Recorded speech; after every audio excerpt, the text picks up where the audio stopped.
Foreign institutional ഇൻവെസ്റ്റേഴ്സിൻ്റെ തുടർച്ചയായ selling, Donald Trump American പ്രസിഡന്റായി അധികാരമേറ്റതിന് ശേഷം ഉടലെടുത്തിരിക്കുന്ന global trade tensions, quarterly result സെഷനിൽ പല കമ്പനികളുടെയും പെർഫോമൻസ് മോശമായതും കൂടാതെ മിഡ് ക്യാപ്, സ്മോൾ ക്യാപ് സെക്ടറിലെ സ്റ്റോക്കുകളുടെ സ്ട്രെച്ച്ഡ് വാല്യൂഷൻസ് എന്നിവ മൂലം ഇൻഡെക്സ് അതായത് നിഫ്റ്റി ഓൾ ടൈം ഹൈയിൽ നിന്നും 14% ഡിസ്കൗണ്ടിലാണ് ഇപ്പോൾ ട്രേഡ് ചെയ്യുന്നത്. ക്വാർട്ടർലി റിസൾട്ട് സെഷനിൽ കമ്പനികളുടെ പെർഫോമൻസ് മോശമായത് കറക്ഷൻ്റെ മാഗ്നിറ്റ്യൂഡിനെ വർദ്ധിപ്പിച്ചിട്ടുണ്ട്. കൂടാതെ ഇന്ത്യയുടെ സ്ലോ എക്കണോമിക് ഗ്രോത്തും ഇൻ്റർനാഷണൽ ഇൻവെസ്റ്റേഴ്സ് ഇന്ത്യൻ മാർക്കറ്റിൽ തുടർച്ചയായ സെല്ലിംഗ് നടത്തുന്നതും ഇൻവെസ്റ്റേഴ്സിനെ ആശങ്കപ്പെടുത്തുന്ന പ്രധാന ഘടകങ്ങൾ കൂടിയാണ്. 2025 വർഷത്തിൽ മാത്രം 1 ലക്ഷം കോടി രൂപയുടെ ഔട്ട്ഫ്ലോ ആണ് ഇന്ത്യൻ മാർക്കറ്റിൽ നിന്നും സംഭവിച്ചിരിക്കുന്നത്. 2024 ഒക്ടോബർ മാസം മുതൽ തന്നെ ഇന്ത്യൻ ഇൻഡെക്സുകളെല്ലാം തന്നെ മോശം പെർഫോമൻസ് കാഴ്ചവെക്കുകയാണ്. പ്രത്യേകിച്ചും foreign institutional investors sell India by China എന്ന സ്ട്രാറ്റജി ഫോളോ ചെയ്യുന്നതിൻ്റെ പശ്ചാത്തലത്തിൽ ഈ അവസരത്തിൽ പല സ്റ്റോക്കുകളും ഹെവി ഡിസ്കൗണ്ടിൽ ലഭ്യമാണ്. എന്നിരുന്നാലും എലാറ എന്ന റെപ്യൂട്ടഡ് ബ്രോക്കേജ് ഏജൻസി റെക്കമെൻഡ് ചെയ്യുന്ന ചില സ്റ്റോക്കുകളെയാണ് നമ്മൾ ഇന്നത്തെ വീഡിയോ വഴി പരിഗണിക്കുന്നത്.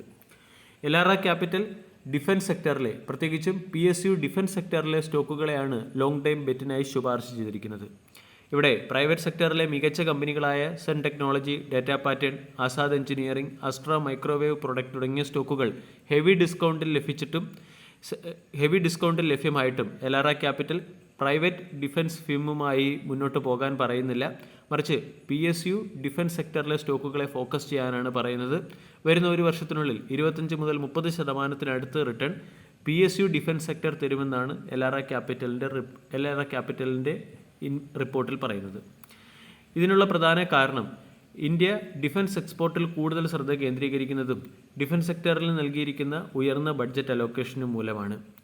2026 ഇന്ത്യയുടെ ഡൊമസ്റ്റിക് ഡിഫൻസ് പ്രൊഡക്ഷൻ 1.6 ലക്ഷം കോടിയിലേക്ക് ഉയർത്താനും എക്സ്പോർട്ട് 30,000 കോടി രൂപയ്ക്ക് മുകളിലേക്ക് എത്തിക്കാനും ഇന്ത്യ ഗവൺമെൻറ് ലക്ഷ്യമിടുന്നുണ്ട്.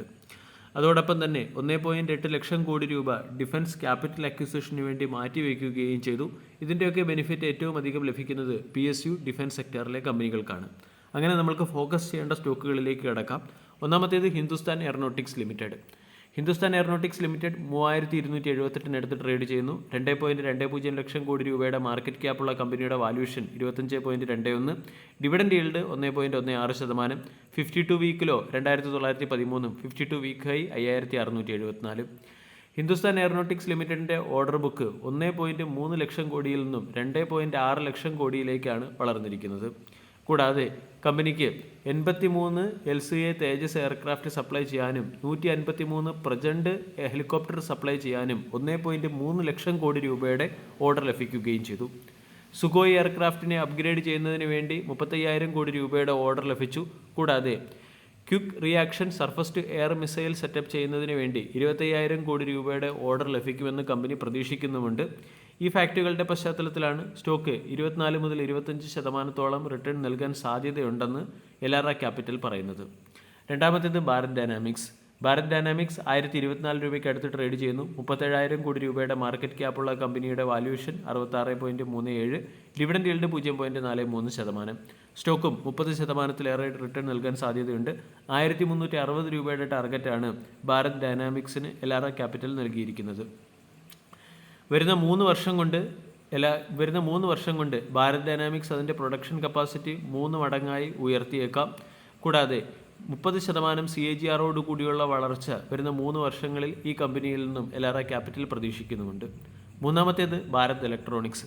കഴിഞ്ഞ ട്രേഡിംഗ് സെഷനിൽ 1.2% ഉയർന്ന് 256 രൂപയ്ക്ക് അടുത്ത് ട്രേഡ് ചെയ്യുന്നു.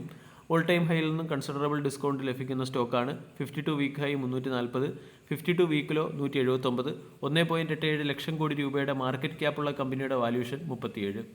ഭാരത് ഇലക്ട്രോണിക്സിനും സിഗ്നിഫിക്കൻ്റ് അപ്സൈഡ് പൊട്ടൻഷ്യൽ ഉണ്ട്. കാരണം 2025 ഫിനാൻഷ്യൽ ഇയറിൽ മാത്രം കമ്പനിക്ക് ഏകദേശം 11,900 കോടി രൂപയുടെ ഫണ്ട് ഇൻഫ്ലോ വന്നു കഴിഞ്ഞു. അതോടൊപ്പം തന്നെ 25,000 കോടി രൂപയുടെ ഫണ്ട് ഇൻഫ്ലോ കമ്പനിയിലേക്ക് വരാൻ പോവുകയാണ്. പ്രത്യേകിച്ചും സർഫസ് ടു എയർ മിസൈലുമായി ബന്ധപ്പെട്ട ഓർഡർ കമ്പനിക്ക് ലഭിക്കാൻ സാധ്യതയുള്ളതിൻ്റെയും പശ്ചാത്തലത്തിൽ അതോടൊപ്പം തന്നെ 71,000 കോടി രൂപയുടെ ഓർഡർ ബുക്കാണ് കമ്പനിക്ക് നിലവിലുള്ളത്. ഇതിൽ വളരെ വലിയ വളർച്ച വരും സമയങ്ങളിൽ പ്രതീക്ഷിക്കുന്നു. Ammunition, artificial intelligence, cyber security, unmanned aerial system, rail and metro തുടങ്ങിയ സെക്ടറുകളിലും എക്സ്പോസർ ഉള്ളതുകൊണ്ട് സ്റ്റോക്കും മികച്ച രീതിയിൽ പെർഫോം ചെയ്യാൻ സാധ്യതയുണ്ട്. 370 രൂപയുടെ ടാർഗറ്റാണ് അനലിസ്റ്റുകൾ, അതായത് എലാറ ക്യാപിറ്റൽ എന്ന അനലിസ്റ്റ് സ്റ്റോക്കിന് നൽകിയിരിക്കുന്നത്. വീഡിയോ എല്ലാവർക്കും ഇഷ്ടമായി എന്ന് വിശ്വസിക്കുന്നു. താങ്ക്